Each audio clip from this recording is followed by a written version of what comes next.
Water, wildlife, and you, the wetland connection. Have you ever walked past a wetland and thought it was just a soggy patch of land? What if I told you it's one of the most powerful ecosystems on Earth? Research by Sarah Diab shows that wetlands are nature's superheroes. They clean our water, store carbon, reduce floods, and provide homes for nearly 40% of the world's species. Yet, half of the world's wetlands have disappeared since 1900. In parts of Saskatchewan, up to 90% of our wetlands are gone. That's not just a statistic, that's a wake-up call.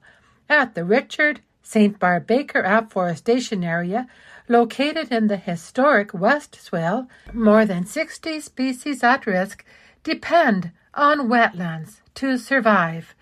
Birds like the Horned Grebe and amphibians like the Western Tiger Salamander rely on these habitats.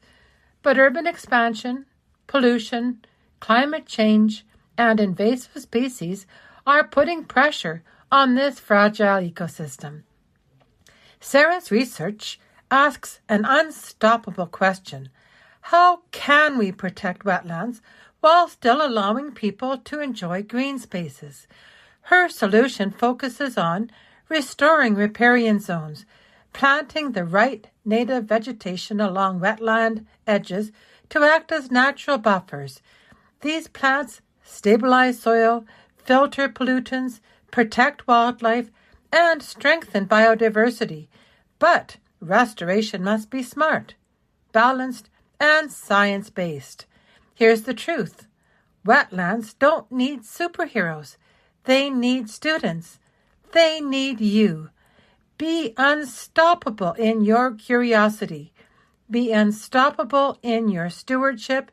When you protect wetlands, you protect water, wildlife, climate, and community.